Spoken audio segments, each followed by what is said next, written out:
kon Moustapha ñu daal di tàmbali li nga xam ne moom moo di waxtaan wi ak actualité comme dañ koy defee saa su ne. très bien bisimilah mënoon nañ tey Coro waxtaane lu mel ne élection locale yu jëm ak coalition wu opposition bi nga xam ne moom la ñu tàmbali di tabax tànk-tànk te Serigne Moustapha Sy démb am ay bribes d'information yu jot a joxe wax ne moom ak waa PDS waa PASTEF waa PUR danañ ànd dem ci coalition ak difficulté yi nga xam ne moo ci nar a am. mënoon nañ waxtaane ci coronavirus ak li nga xam ne moom lay jur jamono ji ci réew mi même si bu fekkee ne dañuy wax ne tendance baissière la ñu seetlu ci nombre de cas yi mi ngi wàcc teewul mi ngi faat ba léegi ak jafe-jafe ci nekk mën nañ waxtaane yu bëree bëri mais tey Coro ci àjjuma ji dama tànn tey bëgg a am une pensée pour tous ces pères et mères de famille yi nga xam ne ci fajar ba léegi Cheikh Tidiane ñi ngi paccax ci ndox mi ak jafe-jafe yi muy jur ci dëkk bu mel ne Ndakaaru te dara waralu ko lu dul dem wuti lu ñu dundalee seen njaboot am une pensée également pour ñi nga xam ne jamono ji nga xamee ne yow yàlla dimbali na la nga tëdd ci lal ba fajar wala ba 8 heures wala ba 9 heures peu importe nga yeewu sangu jël sa oto wala jël sa rek dem liggéeyi ñoom ci ndox la ñu fanaan bari na ay sénégalais yoo xam ne surtout fii ci Ndakaaru yoo xam ne bu xiinee seen àdduna tukki bari na ci ñoo xam ne démb ci guddi ba fi ñuy waxateeg yow nii gëmmuñu ndax ci ndox lañ nekk ñoom ak seen njaboot li tax mu jar a taxaw mooy dañoo am impression que ni difficulté yooyu yëpp taxul ba léegi gouvernement bi ñi ñu jiite en général jël mesure ampleur dégâts yi jafe-jafe yi nga xam ne moom la sénégalais yi nekkee li ko waral mooy daaw ci waxtu wi doogoon nañ fii di waxtaane mbirum mbënd ak jafe-jafe yi mu juróon ci Kër Massar président de la république defoon benn déplacement foofule ca Kër Massar def ci ay promesses yu bari def nañ ci ay conseil présidentiel ay réunions yu bari génne budget ne moom lañ cay def ba pare yokku ca ne danañ def Kër Massar muy département keroog bi ñu officialisé signé décret bi nga xam ne moo def Kër Massar département fii laa toogoon ma ne Cheikh Tidiane comme dañoo jàppoon ne Kër Massar dafa war a nekk département ndax mbënd mi comme nekk na département na mbënd mi jeex mais li waa ji wax boo demoon tey jii Kër Massar mel ne la fa xewoon daaw moo fa xew rek amul benn amélioration wala lu ko raw nga yokk ci boo ñëwee fii ci Ndakaaru nga xam ne quartier yu bari xëy na ndox mi épargné woon na leen wala sax mbedd yu bari ndox mi épargné woon na leen gas gi ñu gas dëkk bi mu mel ne ay kambi kañe ay projets yu dul chantier yu dul jeex mukk tax na tey ñu ci bari ci ñun pour ñu liggéey si jafe-jafe la émission bi li ko tardé loolu ci la bokk ndox mi ci Ndakaaru foo jaar pour ñëw def si ko difficulté lay am muy ay difficultés yoo xam ne sénégalais ñu ngi koy dund te inondation yooyu dafa am loo xam ne duñ koy wax souvent dafa am man dama jàpp boo ci waxtaane borom xam-xam yi da la wax dafa am au moins ñaari catégorie dafa am quartier yoo xam ne ay quartier la souvent yu ñu naan la fii moom waxuma yoon ndox mais dëkkukaayu ndox la c'est-à-dire que boo fa dëkkee attends-toi à ce que muy taa am quartier yoo xam ne dafay taa simplement parce que amul assainissement et ñu bari dañ naan la sax am na ci réew yu bëree bëri soo demee réew bu mel ne Hollande ñu koy woowee Pays-Bas réew la moo xam ne li tax ñu koy woowee Pays-Bas nee nañ parce que ndox mi da koo sut et teewul nit ñaa nga fa dëkk di fa dund ça veut dire simplement que ne quel que soit zone bi ñu dëkk lu fa ndox mën a dëkk su fekkoon ne état bi def na ca moyens ya ca war ndox mën na leen a bañ a sonal wala bu fa amee également taw la buy durer 1h30 minutes après ndox mi dem mais defuñu ko ñi ngi ci leneen beneen bi mooy quartier yi nga xam ne tey jii lenn rek moo leen taaloo mooy ay tali yu bon wala manque d'assainissement dama lay joxe exemple bu ma xam trop muy Ouest Foire gii gis nga ci mandat wu président Abdoulaye Wade dafa am benn taw boo xam ne man jour boobu bi ma demee Ouest Foire di dugg ci benn kër man ak sama taay bi maam may dugg ci kër gi ndox mi agsi na ma fii pour nga mesurer ampleur inondation yi fa amoon ci moment boobu ci la Abdoulaye Wade lancé woon chantier pour assainir Ouest Foire chantier yi Macky Sall moo ko terminé bi mu nekkee président de la République tey ji Ouest Foire gii faatu fa la jóge lu mu taw lu ndox mi bari su tawee waxtu après wala ñaari waxtu gën gaa bari nga gis ndox mi dem pourquoi parce que assainissement ba war a am alors est-ce que ñi fa dëkk dañu mérito dañu nekk ay sénégalais yu am mérite bu sénégalais yi nekk Kër Massar amul est-ce que dañu am mérite bu sénégalais yi nekk ginnaaw raay wala Pikine wala feneen ak feneen amul c'est de vraies questions yoo xam ne li tubaab di woowee injustice sociale loolu moo koy jur te loolu mooy jur frustration yu bëree tey jii li leer mooy Almadi gii bu doon taa gouvernement bi jël ci pexe. point E noonu. fa pale ba nekk noonu. lan moo différencier Sénégalais yu dund foofu ak yu dund fële c'est de vraies questions yoo xam ne nguur gu wane ci réewu Sénégal war ko interroger wu ci moment boobu Coro. adduna bi wala bokk suñu réew mi di gën a jafe mu mel ne ñi ñu jiite dañ koy yëgul wala dañoo xamul lu xew. tey jii est-ce que xam nga ne boo demee tey jii bëgg suukar. boo demee ci yenn boutique duñ ko am. parce que suukar dafa manqué ci réewum Sénégal ci jamono ji ñu toll. suukar bi nga xamee ne man ma laajte dañ ne ma kilo suukar jamono ji njëg gi dem na ci ba 700 francs kilo suukar. alors que gën gaa cher ci réew mi 600 francs la doon jar. tey jii ñu ne la kilo yàpp nag jóge na ci 2800 dem ci 3800 francs. 3800 francs kilo yàpp nag. kilo yàpp xar nga xam ne mën nga ko am xëy na ci 3500 fi mu nekk nii 4200 francs mayu la ko. nga dem ci diw li jigéen ñi woo huile raffinée nga xam ne litre bi mën nga ko am ci 1200 fi mu nekk nii mi ngi ci 1400 francs CFA. parfois 1500 yenn quartier yi. parce que kii bi day tendance. exactement nga dem ci paquet saabu boobu nga xam ne moom la jigéen ñi jël di ko garder ñi am moyen. di ko garder bés bu ne ñu génne ci benn yenn saa yi ñu dagg ko sax ñaar ngir mën koo gérer weer wi le temps mu jeex. nga mën ko am ci 4200 francs moment bii may wax ak yow 5000 francs mayu la ko. pendant ce temps-là lu gouvernement wu Sénégal di def est-ce que dégg nga gouvernement wu Sénégal son ministre du commerce wala yu mel noonu ñu génn wax ak Sénégal yi expliquer leen pourquoi cette situation-là bërki démb damay laajte jigéen ñi ñu ne ma soble. soble ñu ne dafa manqué ci marché bi. alors que man j'ai des images yoo xam ne dama ko fàtte mais mën naa ko jox Penda Diallo mu teg ko. yoo xam ne boo demee ci Lompoul. région de Louga. département bu Kébémer dañuy gas di ko suul. gis naa image boobu. waaw pour dëggal la ko gis naa image dañuy gas di ko suul parce que amul. gis naa ki ma ko envoyé daf ma ko envoyé pare yónnee ma benn audio wax ma ne man producteur laa foofu laa nekk ba may juddoo ba léegi mësuma gis lu mel noonu. bay sa soble ba mu jeex amoo foo ko jaayee parce que amoo moyen wu jëlee ko fa mu nekk indi ko ci Dakar wala ci centre urbain yi ko soxla fu mel ne Touba ak yooyu da ngay obligé di ko gas di suul parce que day nëb. alors est-ce que pendant ce temps-là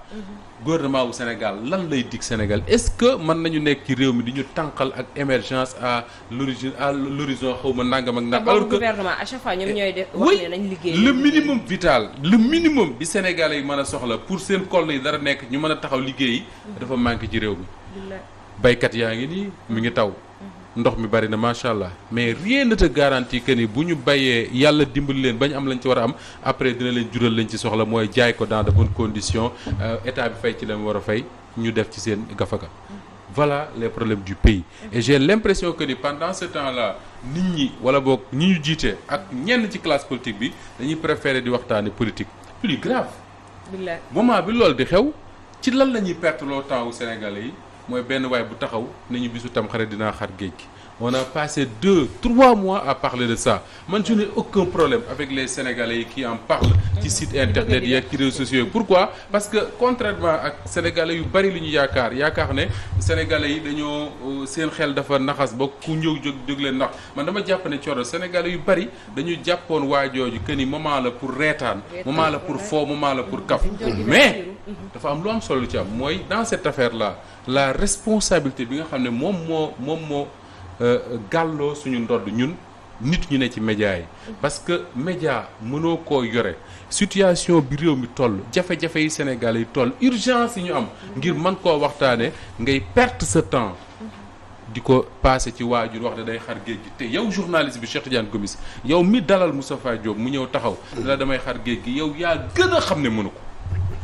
yaa ko gën a xam tu sais pertinemment que ni amul benn argument rationnel boo xam ne mën nga koo teg ne lii mën naa nekk pendant ce temps là yow nga bàyyi ko mu koy jëral lu ko neexee on a perdu trop de temps à parler de ce gars là mais nag li am solo mooy autant waa ji dig na ne dina xar géej gi pour revenir à notre sujet de départ que ñu ci waxtaan pendant des mois di ko café autant ay nit dige woon fii ne Kër Massar bu tawee tee ndox du fa am dige la rek wax safaan la rek. autant waa ji diggéen dina xat géej gi nee nañ mënu ko. ki diggee woon également ne dina génn Kër Massar ci ndox mi il a donné la preuve que ni mënu ko. moo tax gisoo ci réseaux sociaux yaa ngi gis. ñi nga xam ne ñoom ñooy ñenn ci internet yi la ñuy wax moom mooy que amul lenn loo xam ne dañ koy def reproche moom nga xam ne moom moo ko nday xar géej gi. parce que ay kilifa ñu ngi fi toog di def comme lu raw moom la muy def. mooy di diggee te duñu def wala di wax loo xam ne ni mënul nekk. comme lu mel ni li Moustapha wax léegi mu nekk loo xam ne ni ci jamono ji xam nga man lu metti la. xam nga lu metti la muy wàllu mbënd meek yeneen yu ni mel. xam nga man affaire nit kooku di naan day kii xam nga man bëgguma sax di ci sore parce que loolu man ay waxu tappale la man xam nga mais c'est que Moussa Ba xam nga yaa ngi wax Kër Massar. mais dëkku àll bi. oui bien sûr mais am na ñoo xam ne problème boobu la comme waa Kër Massar lañ dund. c'est le Sénégal. te foofu gën a garaaw. démb foofu bu tawee. waaw xam nga Kër Massar ñi fa dëkk. xëy na yàlla suturaal na leen. kër yi ñu dëkk ma ngi taxaw encore. waaw mais boo demee ci àll bi bu tawee. kër yi day dem. merci voilà loolu laa la bëggoon wax. parce que man démb. ci mbedd bi démb et puis démb benn village boo xam ci Fatick la bokk. moom lépp màbb na. jur gi lépp dee nañu lépp tout démb lañ ma woo démb. ñu may woon ne ma Cheikh Tidiane fii jeex na. village bi dafa lépp a dem jur gi dee. kon waaw non mais c'est que gis nga xam nga Moussa man loolu moo tax ma leen di wax ne man Saint Thomas laa. li ma gis rek surtout ci politiciens yi man luñ ma wax bu ma ko gisee laay soog a ne waaw waaye lii dinaa ko def du ma ko gëm dëgg la daaw di nii Macky Sall bi mu demee fële ca ki Kër Massar wax na ba ñëpp ne jeex na mais encore une fois de grâce le problème inondation yi moom la ñu war a régler ci Sénégal. te mën na nekk. te pourtant xoolal Moussa Ba ce qui est extraordinaire ce qui est bizarre boo demee yeneen dëkk yi ñooñu ëpp lu muy taw. Côte d'Ivoire. waaw ñooñu ëpp li muy taw. xëy na li mais léegi ñun ñi taw 3 mois wala sax taw de 1 mois. ñun ñu màbbale ñun ñu inondé. mais ñooñu nga xam ne ñu ngi dëkk di def day taw léegi nit yi di dox di dem kii régler seen i problème mais yow fii bu tawee dëkk kii bi il faut que vraiment gis nga gouvernement bi dafa war a jël rek bu sax mu ne man xam nga lan la naa régler parce que lii problème la. ay nit yaa ngi ciy dee. ay nit amatuñu fu ñu dëkk. dégg nga feebar yi du voilà feebar yi surtout loolu. lépp mu ngi am. kon lii affaire la boo xam ne bu rëy la. waruñu toog di ko kii il faut que Moussa Ba. dañu waxante dëgg tam lii yëpp lu ko ne xam nga lan la. dañ dul auditer.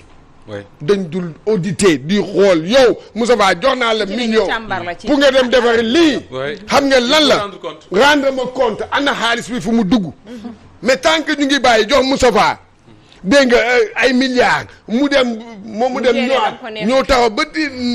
nit di ñu xulli. kooku xam nga loolu du liggéey. lu metti la il faut que ñu toog léegi nag tey jii moom mooy loolu la Macky Sall war a def. te dafa am benn argument bu ñàkk teggin boo xam da nga koy dégg souvent ci ñuy jiit du ci ñii de mais même ñu fi nekkoon dañ ko daan wax ñii di ko wax. da ngay dégg souvent ñi ne ci mbënd mi seen kër yi taa ñu naan waaw ñoom ñoo dëkk ci. pour woo xam ne. kenn waru faa dëkk affaire yooyu. ku leen ko jox mais. exactement la responsabilité de l'État dans tout ça gis nga tey y a combien de Sénégalais yu créé ay coopératives ak ay xawma lan di jaay ay terrain di nax nit ñi l'État regarde faire du ñu def benn effort pour arrêter te pourtant état wu Sénégal bu ko neexee président de la fa mu toog xam na fan lañ war a dëkk ci réew mi xam na fan la suuf am fan lañ war a jaay fan lañ war a jaay mais da ngay gis ñuy tabax ab cité wu lëmm wala quartier wu lëmm état bi toog di ko seetaan 10 ans 20 ans après mu commencé di état bi taxaw naan waaw fii kenn waru faa dëkk beneen bi mooy da ngay gis ñoo xam ne c'est des privés des entreprises bien connues keroog maa ngi ko seetaan ci Walfadjri ñoo xam ne nee nañ ay espagnol xaw ma italien ñoo leen jaay ay terrain dig leen ne dañ ko assainir tout muy ñooñu état bi toog di ko seetaan tey ji da ngay gis Sénégalais problème bi ñuy gën a am mooy da ngay Cheikh Tidiane da ngay am sentiment wu ne yow da nga nekk ci réew moo xam ne ñi nga xam ne ñoom nga tànn fal leen ñu jiite la ñoom assisté wuñ la ci dara. tey jii combien de ministres députés directeurs de société et cetera ñoom ñooy tëdd guddi nelaw ba 9h ñu yeewu xalaatuñ ñu fanaan ci ndox mi seen oto sax duñu laal buntu mu tijjee ko chauffeur a koy tijji ñu dugg toog dem seen bureau toog fàtte ne ñi leen faloon ñi ngi fanaan ci ndox mi. te alors que réew bu àggee foofu c'est très grave tey jii da ngay gis dans la banlieue de Dakar c'est le mérite de certains maires. bëgguma ci lim kenn parce que je fais la promotion de personne moi mais am na ci maire yoo xam ne bu dee taw dañuy génn. ne ci quartier bi. ànd ak waa quartier bi même buñ mënul dara sax. ñu ngi assister nit ñi xool. tey jii sénégalais ñi ne ci ndox bi doon nañu am sentiment wu assistance bu ñu am ci yow. bu ñu am ci ñoom suñu ne woon bu ñu génnee gis le ministre de l'intérieur. gis le ministre de l'assainissement. gis le ministre nangam ak nangam ñu xool ne ñii au moins xëy na lii di am mënuñ ci lu bari. mais ñi ngi ñëw di leen assister. mais kañ la Macky Sall gëjoon foofu ak ministre am. yàgg na. politique est malsaine. C'est pourquoi elle est mal perçue actuellement. Pourquoi? Parce que stratégie Machiavel bi nga xamante ne moom la ñuy adopté bu dee ci loolu la. te ñun Sénégal dañoo am ay valeurs. Je pense que wax nañoo penché wu ci valeurs yooyu nga xamante ne mën nañoo diriger réew. mais lan la en fait da nga war a njëkk a am yërmande ci sa peuple. surtout bu fekkee ne yërëm leen parce que conditions yu nit yi nekkee je pense que boo dee dirigeant ak ku mënti doon war nga yërëm sa askan nu ñu nekkee d'abord pour nga mën leen a diriger mais bu fekkee ne da ngay def jugement foutisme parce que yow nekk ci conditions yu baax boole ko ak yërmande je pense que ne dara du dem te bu fekkee ne da ngay jàppale askan bi lan la moo tax des fois mooy lu ñu wax tubaab bi d'une part am nañ côté boo xamante ne baaxul mais am na foo xamante ne dina baax peut-être yu bari sax peut-être bu dee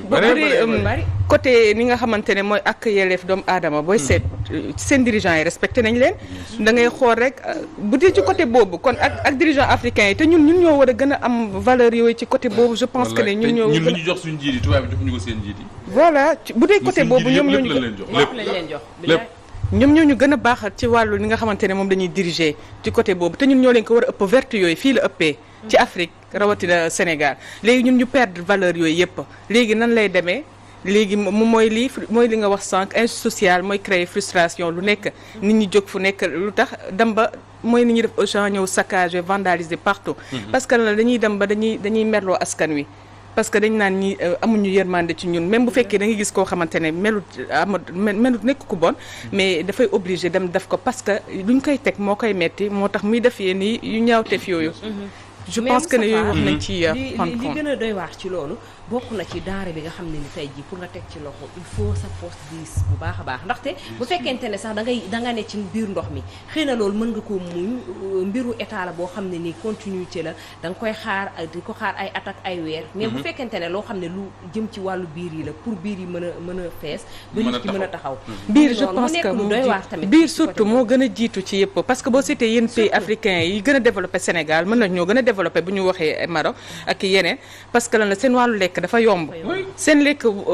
Turquie ak yeneen pays seen lekk boo yoree benn 750 donc bu ñu ko kii Sénégal donc mën nga ciy dund mais fii nga xamante ne ndekki sax 1000 francs boo ko tegee mënoo ko lekk loolu déjà war nañ ko xoolaat ci dëkk bu mel ni Sénégal bokk na ci dëkk yi gën a cher ci àdduna bi Dakar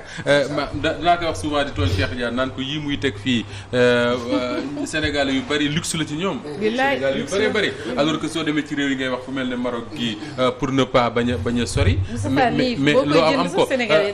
mais bien sûr tey jii nii soo yeew woon aventure wul rek nga yeewu taxaw ci mer bi nekk à côté di jaay ndambeek yu demee noonu mais da nga naan mais attends nit ñi nan la ñuy def pour lekk c'est un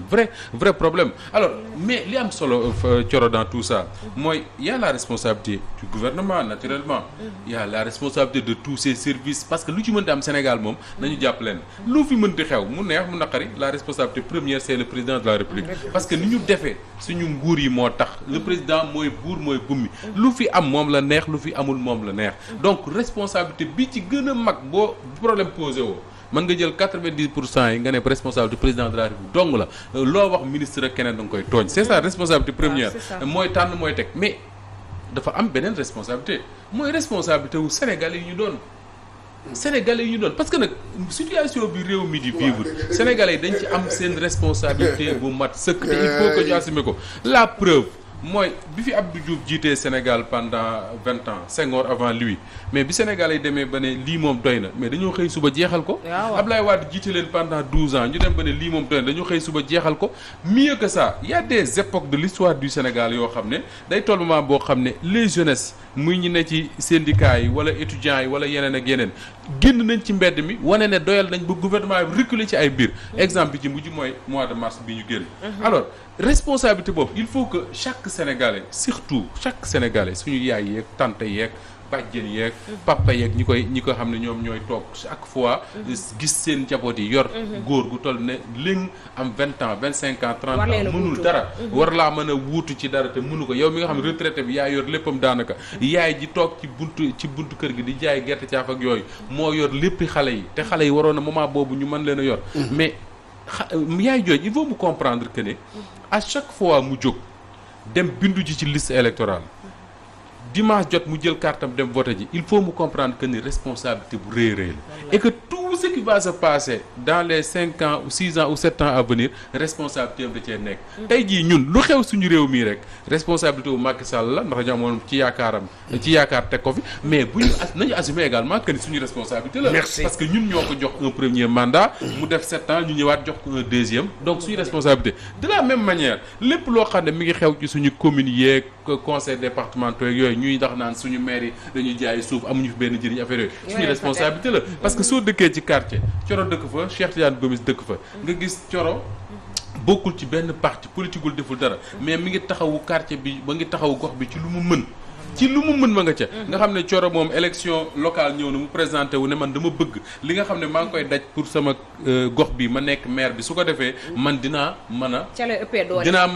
gën a jàppale ñi ma dëkkal parce que le maire c'est déjà ça c'est la proximité Cheikh Tidiane Gomis dëkk ci même dëkk bi Cheikh Tidiane du fa ñëw du leen dégg du dul tabaski Korité yenn saa yi sax du fa ñëw Cheikh Tidiane moom le président de la République wala partem ñëw teg ko fa ne ko dañu bëgg maire waa quartier bi ñëw ne waaw nañu voter Cheikh Tidiane parce que mooy joxe ñu ngi waxe sax mooy joxe Lagos mooy joxe xartu bi mooy joxe dund ñu voté Cheikh Tidiane ñu fal ko maire buñ ko falee maire installé ko lundi mardi ba mu jël Fanta premier adjoint jox ko maire bi ñëw Dakar gii toog mais sa waay loolu moo am kooku soo nekkee di kaas nag sa responsabilité la il faut que les Sénégalais assumer seen responsable xam ne maire yi ñuy fal c'est des gens yoo xam ne dañu war a dëkk ak ñoom di yeewoo ak ñoom tous les jours gis nga dafa am benn image France souvent bu may gis et c'est tellement vrai pour le maire da ngay gis France da ngay gis yenn gox yi maire bi da nga koy gis ci marché bi muy doxantu am na maire yoo xam ne sax comme fii nga ne woon sax waa ji ne fii ci boutique bi mooy maire bi su xëyee ci boutique am lay xëy mooy maire dëkk bi de mais ci boutique am lay xëy di liggéey su waree am nu mu war a def maire bi mu def ko dem liggéeyam voilà le maire mais malheureusement tey suñu maire yi kan nga gis muy fanaan foofu dëkk am na ay maire yoo xam ne dañu dëkk à l'intérieur du pays di assumer ay responsabilités nationales mën naa comprendre parfois même si mais da ngay gis maire bu dëkk fii ci banlieue bii maire dëkk fii ci banlieue bi am kër Point E wala Almadies wala Sacré-Cœur wala feneen mais dëkk fii mais man soo bëggee nekk sama maire te nangu woo dëkk ak man mais billahi dëgg non c'est que Moussa Ba non c'est que Moussa Ba da nga wax loo xam ne gis nga conscience du ma ko def gis nga problème de conscience la Sénégalais yi il faut que ñu xam assumer ses responsabilités voilà loolu la te et puis xam nga gis nga Sénégalais yi ñun ñii Moussa Ba da ngay jël rek ci recensement bi mujjee am en 2020 Moussa Ba dañ lay wax ne que maanaam jeunes yi ci 16 millions et quelques de Sénégalais dégg nga bi ñu doon maanaam à partir de 50 ans jëm kaw matuñu sax 1 million mën naa la ko wax l'écrasante majorité des voilà matu ndoo dégg la ma la dama ne 50 ans ba jëm ba ca kaw matuñu 1 million de Sénégalais ce qui veut dire ñu jeunes yi à partir de 50 ans wàcc ci suuf ñooñu ñoom ñooy majorité écrasante wax population sénégalaise ñooñu nag ñu ngi gis seen bët di xool ñooñu ñoo war a mën a régler ñoo mën a xam lu bon ak lu baax nit yi gis nga nit du ñëw tey jii mu ne la personne ne le fera voilà loolu la dëkk bi ñoom ñoo ko mën a defar jeunesse boobu la yaa ngi xool di xool man balaa maa dee nga ñëw di may théoriser diw lii ah diw de indi na ambulance mais bi mu koy indi est-ce que durant lan moo taxoon ñu fal ko. waaw ba indi ambulance war a nekk lu rëy. année bi est-ce que dafa indi woon ambulance bi fu mu nekk nii dëkk bi Sénégal ñëpp politiciens yëpp a ngi yëngatu. ñëpp a ngi yëngatu. ba ci jigéen ñi sax. ñëpp a ngi yëngatu moment bii koo kii ba sax waa politique. ñoo xam ne mosoo leen dégg sax ni ñoo jàppale quartier bi dara. tey jii ñoom ñooy ñëw nekk ñoom ñooy ñëw pour lan parce que élection yi ñooy ñëw ñooñu bu ñu paree dootoo leen gisati. te leen surprise toujours mooy am toujours dëkk yi nga xamante ne ñoo gën a sonn ñoo gën a am jafe-jafe bu élection ñëwee ñoom ñooy falaat ki nga yaakaaroon ne duñ ko fal. yu mujj bi rek muy lu jaaxal nag ñëpp. moo jaaxal ñëpp parce que bu mujj bi même cas la. mu mel ni ñoom ñoo bëgg tam à chaque fois koo xam ne nii dañ leen di fowee wala koo xam ne nii tey. mais parfois Thioro li nga wax noonu neexul de. mais parfois sentiment boobu ngay am. c'est vrai. mi ngi mel ne rek boo fay doo xam lu ko expliquer mi ngi mel ne jigéen ju fekk waa ju baax ju ko mën a yor et fu mu mën a ko fi njukki dem topp benn mandat yi doo xam lu ko expliquer. parfois da nga naan mais sénégalais est-ce que du ñoom ñoo bëgg nit ku leen di noot. di leen xor ñooñal di leen xiifal après mu ñëw jox leen dara. tu te poses ces questions là loolu mooy la réalité tey jii parce que élection locale la ñu jëm. Fanta wax na ko sànq koo ci gis ñi ngi kurti fu ne ñu dugg fa. ku ne ñu dem seeti la ku ne ñu dem kii la. mais ñi ci bari ci ñoom tey dañuy bëgg a nekk maire benn localité ca àll ba ma dëkk wala fenn. mais nekk maire foofu intéressé wu leen de. intéressé wu leen mais dañuy bëgg a falu foofu maire su ko defee président de la république ne gagné nañ seen gox taxal ma woo leen jox leen benn poste ministre fële wala conseiller nangam fële wala fële nangam loolu mooy intéressé pendant ce temps là boo jëlee ñiy politique ñëpp teg à côté c'est ça l'intérêt du maire da ngay gis des sénégalais mën nañ nekk ay jeunes mën na nekk ay vieux mën na nekk ay góor ay jigéen dëkk ci quartier ba nga dëkk nga am possibilité ne ñii ñoom sama quartier bii lu fi masa taxaw ci jafe-jafe ñëw nañ taxaw ci tey dañoo bëgg nekk maire bu ñu leen joxee suñu maire bii danañ dëkk ak ñun di ñu dimbali suñu ay jafe-jafe bu ñu jaaxlee ñu taxawuñu nga ne leen fa ñukk ne man politiciens yi laa préféré mais soo préféré politiciens yi nag après lu ci am da nga koy assumer mooy responsabilité wu sénégalais yi loolu ñu topp ci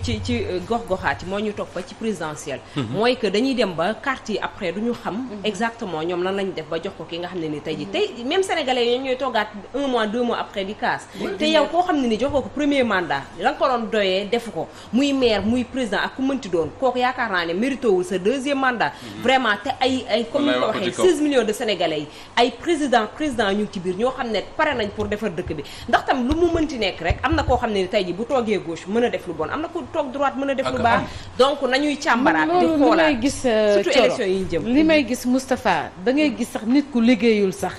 mu woote sax ay jotaay ñu koy gën a encourager di ko naan yaa ngi liggéey te heure que liggéeyul ñoom xam nañ bu baax ni diw miñ fal fi liggéeyul mais dañ koy chaque jour dañ koy tagg Fanta Sénégal rek ngay gis nga dëkk ci quartier dëkk fa ak nit mu yor poste sous responsabilité boo xam ne mayu ko 300 000 par weer wala mayu ko 500 000 par weer muy dawal 4x4 boo xam ne 50 millions lay jar tabax kër guy jar 100 millions mu leer la yow mi dëkk ak moom mu leer la ne sa aqulaay taala que ni kii sàcc la. sa alal la lay jëfandikoo nga taxaw di ko jaamu yow. nga taxaw di ko jaamu. bu wootee nga dem rassembler ko ay nit solo ko ay. ñëw di ko tàcc di ko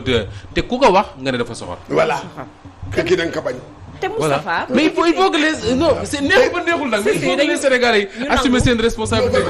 mu leer na kii sàcc la yow non te si quartier boobu nga dëkk bu fa benn waaye sàccee ginaar léegi nga jóg attan koo rey te Moussa Ba am na benn système Moussa Ba en parlant de maire et aussi de élection